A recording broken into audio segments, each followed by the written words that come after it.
اعوذ باللہ من الشیطان الرجیم بسم اللہ الرحمن الرحیم اللہم صلی وسلم علی سیدنا و مولانا محمد وعلی آلہ وصحبہ وبارک وسلم۔ قال اللہ تبارک و تعالی فی الکلام المجید اعوذ باللہ من الشیطان الرجیم یا ایہا الذین آمنوا کتب علیکم الصیام کما کتب علی الذین من قبلکم لعلکم تتقون۔ صدق اللہ العظیم۔ رمضان المبارک کے مہینے کی شروعات ہو چکی ہے اور الحمدللہ تعالی ایک بار پھر اللہ کی رحمتیں پورے جوبن پر ہیں اور مسلمانان عالم الحمدللہ تعالی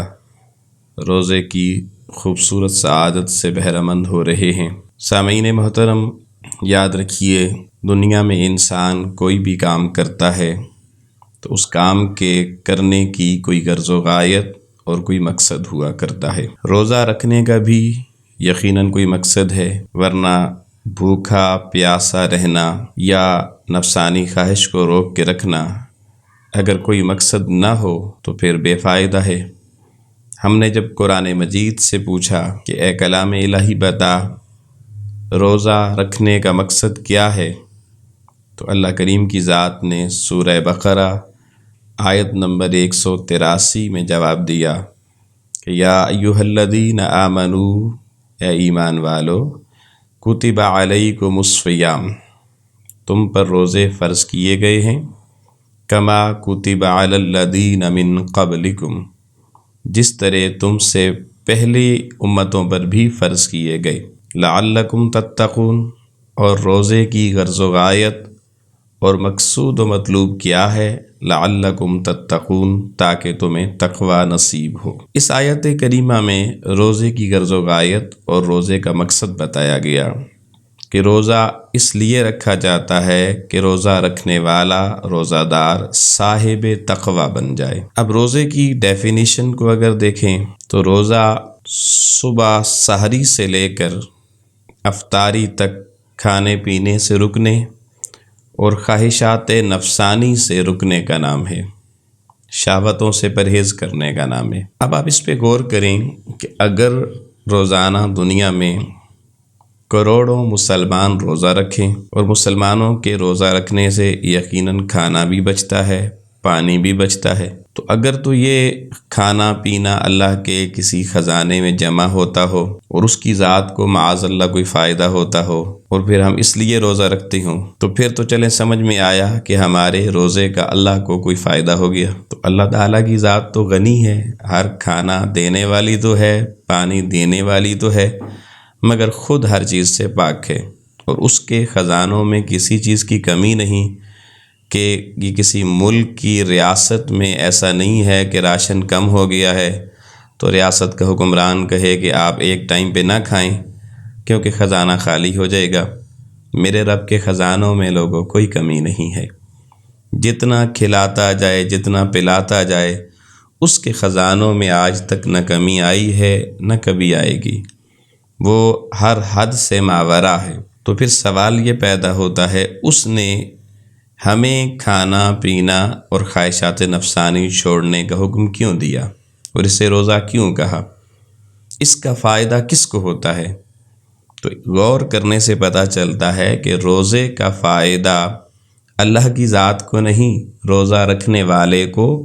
خود ہوا کرتا ہے۔ اور وہ فائدہ کیا ہے کہ اس سے بندے کو تقوی اور پرہیزگاری ملتی ہے، اور تقوی اللہ کی قربت، اللہ کی معرفت اور اللہ کی حضوری کا نام ہے۔ تو کھانا پینا چھڑوانا یہ مقصود بذات نہیں ہے اللہ کا، کیونکہ حضور علیہ الصلوۃ والسلام نے فرمایا بہت سے روزہ دار ایسے ہیں جنہیں سوائے کھانا پینا چھوڑنے کی اور کچھ نہیں ملتا۔ تو روزے میں کھانا پینا چھوڑنا اور خواہشات نفسانی چھوڑنے کا بنیادی مقصد تو ہے تقوی کو پانا، اللہ کی حضوری، اللہ کے قرب کو پانا۔ تو بنیادی طور پر کھانا پینا اور خواہش نفسانی چھوڑنا یہ ذریعہ ہے اس اللہ کے حقیقی قرب کو پانے کا جو مقصد روزہ ہے۔ تو جس نے روزے تو رکھے لیکن تقوی حاصل نہ کیا، وہ خواہشات نفسانی سے اس طرح نہ بچا، اس نے کھانا پینا چھوڑنے کا مقصد در حقیقت نہ پایا، تو سمجھ لیں اس نے رمضان پا کر بھی کچھ نہیں پایا سوائے بھوکا پیاسا رہنے کے۔ اور یہ سودا نقصان کا ہے، یہ سودا خسارے کا ہے، یہ سودا لاس کا ہے، ناٹ پروفیٹیبل۔ تو اللہ کی ذات مسلمان کو صرف بھوکا نہیں دیکھنا چاہتی، پیاسا نہیں دیکھنا چاہتی۔ اللہ کی ذات اپنے بندے کو اس بھوک اور پیاس کو مجاہدہ بنا کر اپنے قرب کی منزلوں سے آشنا کرنا چاہتی ہے۔ اپنی محبت کی وادیوں میں اور اپنی معرفت کی وادیوں میں اللہ کریم اپنے بندے کو اپنی حضوری اور قرب کی دولت اور معرفت کی دولت عطا کرنا چاہتا ہے۔ تو یاد رکھیے ہر عبادت ایک خاص مقصد کے لیے ہوتی ہے۔ نماز ہے، اس کو دیکھیے، اس میں آپ جب اللہ اکبر کہتے ہیں تکبیر تحریمہ کہہ کر،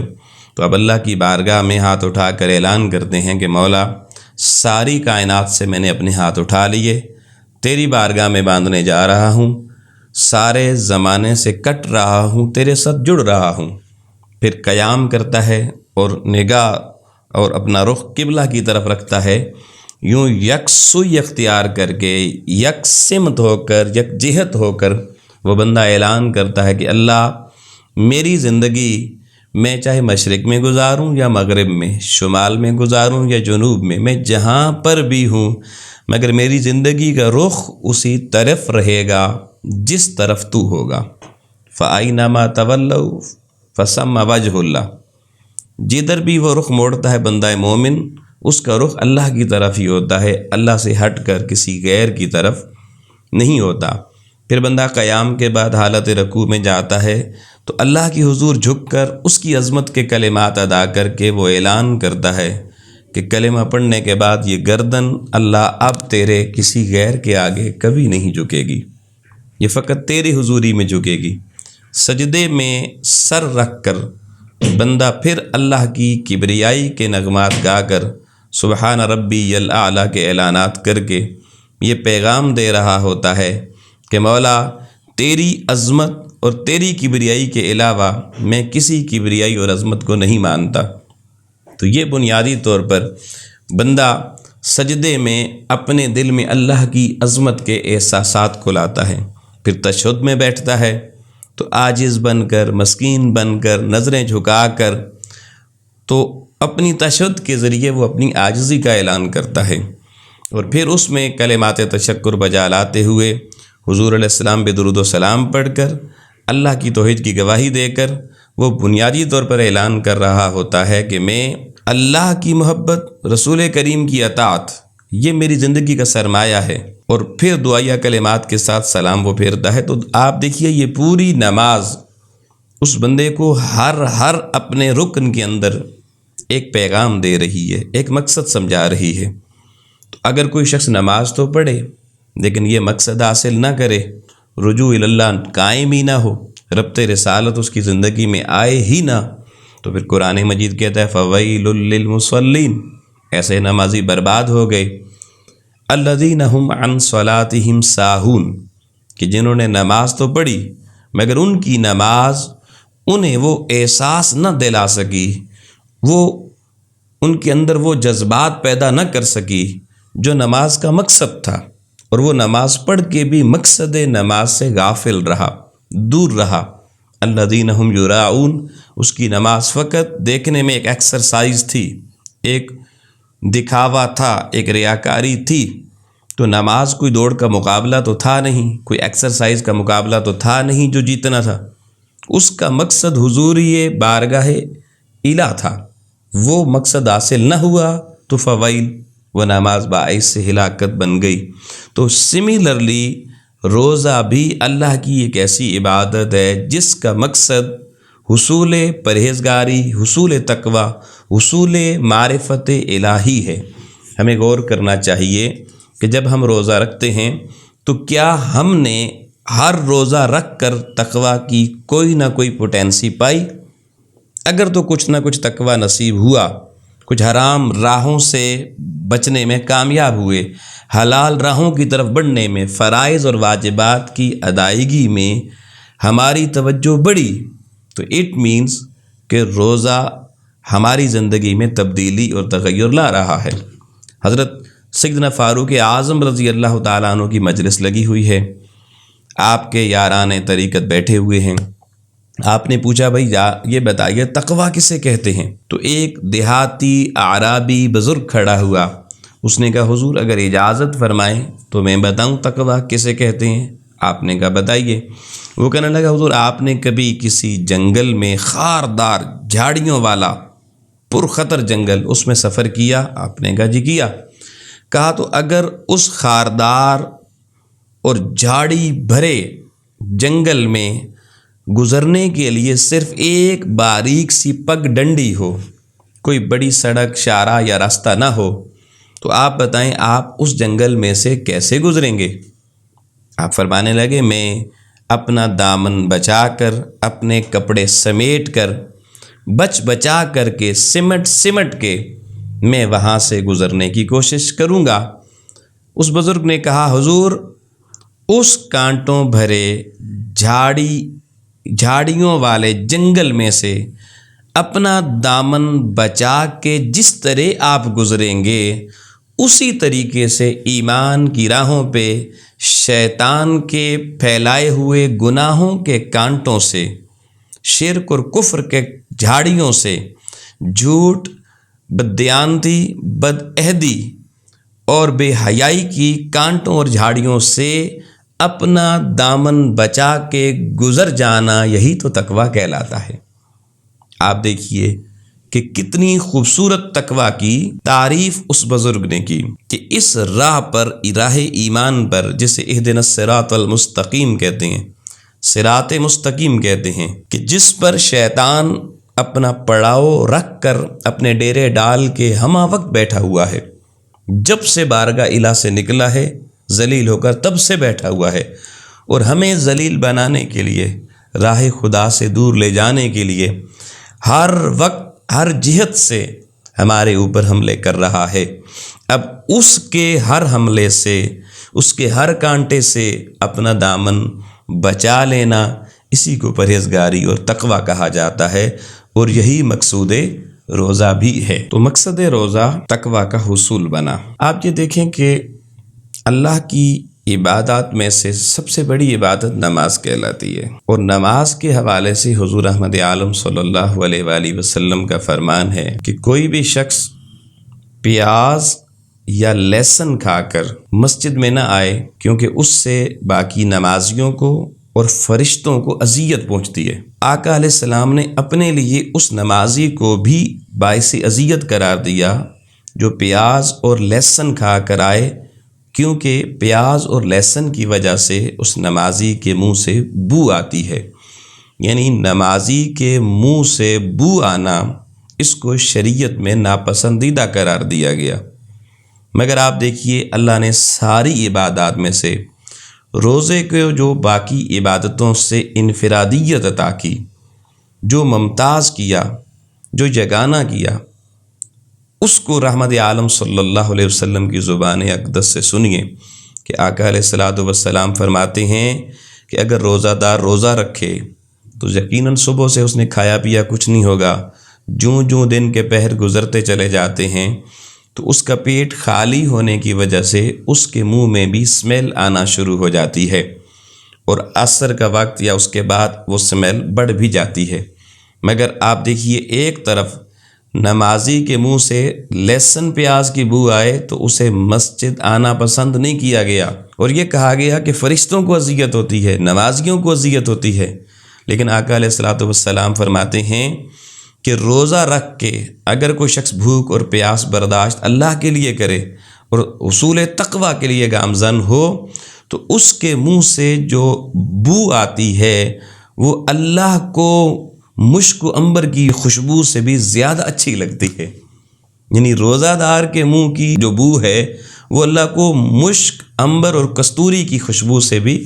اچھی لگتی ہے۔ اطیب عند اللہ یوم القیامہ من ریح المسک، حضور نے فرمایا کہ فم الصائم، کہ جو روزہ دار کے منہ سے آنے والی اسمیل ہے وہ قیامت والے دن اللہ کو کستوری کی خوشبو سے بھی زیادہ پسندیدہ ہوگی۔ یہ دیکھیے روزے کی امتیازی حیثیت ہے کہ روزہ دار پر اللہ کی جو توجہ ہے وہ باقی عبادتوں کے مقابلے میں بالکل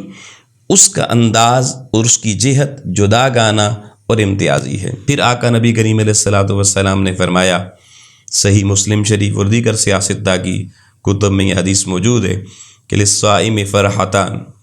کہ روزہ دار جو ہوتا ہے اس کے لیے دو بڑی خوشیاں ہیں جی۔ پہلی خوشی فرمایا روزہ دار کو اس وقت ملتی ہے جب عند فطرہ، جب وہ اپنا روزہ افطار کرتا ہے، پورا دن بھوک اور پیاس کے بعد جب اللہ کی نعمتیں اس کے سامنے آتی ہیں، جب دنیا کا بادام کا، روح افزا کا، جامع شیریں کا شربت سامنے آتا ہے، کھجور سامنے آتی ہے، تو اس سے بھی ایک راحت طبیعت کو ملتی ہے، انسانوں کی خوشی محسوس ہوتی ہے۔ اور فرمایا دوسری خوشی اس بندے کو اس وقت ملے گی جب عند لقاء ربہ، جب وہ قیامت والے دن اپنے رب سے ملاقات کرے گا۔ روزہ دار قیامت والے دن اپنے اللہ سے ملاقات کرے گا۔ تو اب دیکھیں اس ایک حدیث میں دو شربت بتا دیے گئے، دونوں سے راحت کا سامان روزہ دار کو ملتا ہے۔ ایک وہ شربت ہے جو بندہ افطاری کے وقت جامع شیریں والا پیتا ہے، اور ایک وہ شربت ہے جو شربت دیدار الہی ہے۔ سبحان اللہ۔ آپ دیکھیے ادھر شربت اور ان نعمتوں میں بھی لذت، اس کی خوشی بھی اللہ کہتا ہے میں روزہ دار کو عطا کرتا ہوں۔ اور پھر قیامت والے دن جب وہی روزہ دار اللہ کی بارگاہ میں جائے گا، اللہ فرشتوں سے کہے گا اسے جنت کے کسی اور دروازے سے نہیں، اسے اس خاص باب الریان سے گزارا جائے۔ پوچھا جائے گا یا اللہ باقی ساری دنیا مختلف دروازوں سے گزر رہی ہے، روزہ دار کے لیے باب الریان کیوں؟ تو اللہ فرمائے گا اس لیے کہ باب الریان پر اس نے اپنے رب کا دیدار کرنا ہے، اس کو شربت دیدار الہی پلایا جائے گا۔ تو روزہ دار کی اہمیت دیکھیے، اگر وہ شخص اللہ کی رضا اور تقویٰ کے حصول کے لیے روزہ رکھتا ہے تو دنیا کی نعمتوں میں بھی لذت بڑھا دی جاتی ہے، اور قیامت کو اس کے لیے دیدار الہی بلا حجاب اللہ کے دیدار کی دولت بھی روزہ دار کو میسر آئے گی۔ پھر آیت نمبر 184 جو سورہ بقرہ کی ہے، اس میں اللہ پاک نے فرمایا ایام معدودات، کہ یہ جو دن رمضان کے لوگوں تمہیں میسر آئے ہیں یہ گنتی کے تھوڑے سے دن ہیں، چند دن ہیں۔ اور یہ گنتی کے دنوں کا ذکر اس لیے کیا تاکہ بندہ سمجھے کہ ایک ایک دن کی حفاظت کرنی ہے، غفلت اختیار نہیں کرنی، سستی کوتاہی نہیں کرنی۔ معلوم ہی نہیں کتنا جلدی گزر جاتا ہے روزے کے دن، یوں رمضان آیا اور یوں گیا۔ تو اللہ نے کہا ایام معدودات، یہ گنتی کے دن ہیں، چند دن ہیں۔ اور فمن کان منکم مریضا او علی سفر فعدۃ من ایام اخر، اگر کوئی مریض ہو یا کوئی مسافر ہو تو فرمایا وہ یہ گنتی کے دن باقی دنوں میں پورے کرے، چھوڑے نہ روزے، بعد میں رکھ لے۔ لیکن آگے فرمایا پھر بھی اگر روزہ رکھ سکے طبیعت تو رکھ لینا، بہر صورت بہتر ہے بعد میں رکھنے سے۔ یعنی اس کی اہمیت اتنی ہے کہ اللہ چاہتا ہے کہ بندہ کوشش کرے بہر صورت روزہ رکھنے کی، اپنے مقررہ ایام میں رمضان المبارک کے جو اللہ نے فرض کیے ہیں۔ تو آپ یہ دیکھیے، یہ تو ایک ظاہری معنی ہو گیا کہ یہ گنتی کے دن ہیں، لیکن عشاق سے اگر پوچھیں کہ ایام معدودات کیا ہیں تو وہ کہتے ہیں یہ گنتی کے وہ دن ہیں جن کا ایک ایک لمحہ وہ شب ہجراں میں وقت گزارنے والوں کے لیے وصل کی طرف بڑھنے کی ایک ایک گھڑی ہوتی ہے، اور اللہ کے وصل کی منازل ہر ایک گھڑی میں بندہ مومن کے اور قریب ہوتی چلی جاتی ہیں۔ تو عشاق فرماتے ہیں کہ جب وصل محبوب کی گھڑیاں آئیں اس وقت کوئی مبتدی، کوئی سالک غافل ہو جائے اور وہ توجہ اپنی محبوب کی طرف مرکوز نہ رکھے تو یقیناً وہ شخص بڑا بدبخت ہے، بڑا محروم ہے۔ اس لیے ان دنوں میں روزے کے ایک ایک لمحہ، چاہے وہ دن کا ہو چاہے وہ رات کا ہو، دن کی گھڑیوں میں کھانا پینا چھوڑ کر، نفسانی خواہشات ضبط نفس کر کے، خواہش نفسانی چھوڑ کر، اور رات کو قیام، تراویح، حضوری اور استغفار بڑھا کر اللہ کی بارگاہ اور اس کے وصل کی طرف بڑھنے کی ہر شخص کوشش کرے۔ آپ یہ دیکھیے کہ مسلم شریف کی جو حدیث مبارکہ حدیث نمبر 2706 ہے، اس میں یہ ساری باتیں حضرت ابو ہریرہ رضی اللہ عنہ سے کی روایتیں موجود ہیں کہ آقا علیہ الصلوۃ والسلام نے فرمایا کل عمل ابن آدم لہ الا الصیام فإنہ لی وأنا اجزی بہ۔ اللہ پاک کی ذات فرماتی ہے کہ بندے کا ہر عمل اس کے اپنے لیے ہے سوائے روزے کے، روزہ میرے لیے ہے اور میں ہی اس کی جزا ہوں، یا میں ہی اس کی جزا دینے والا ہوں۔ والصیام جنہ، اور فرمایا روزہ ڈھال ہے۔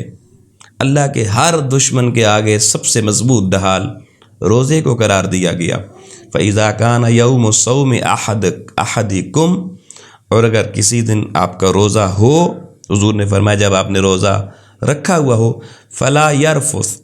تو پھر روزہ رکھ کر کسی طرح کی فحش گوئی نہیں کرنی، فضول گفتگو نہیں کرنی، یومئذ ولا یسخب، اور بندے نے کسی طرح کا شور و غل نہیں کرنا، یعنی روزہ رکھ کے ہر طرح کے شور سے بھی منع کر دیا گیا، یعنی طبیعت کو بالکل نرمی کی طرف لانا ہے۔ فَإِن صَابَّهُ أَحَدٌ، اگر کوئی شخص آپ کو روزے کی حالت میں برا بھلا کہنا شروع کر دے، او قاتلہ، یا آپ سے جھگڑے پر اتر آئے، تو فرمایا فَلْيَقُلْ، اسے کہا کرو اِنِّی امْرُؤٌ صَائِمٌ، کہ بھئی میں روزے سے ہوں۔ اس کو بجائے جواب جھگڑے کی صورت میں، گالی کی صورت میں دینے کے، اونچی آواز میں جواب دینے کے، بس اسے کہہ دیں کہ اِنِّی امْرُؤٌ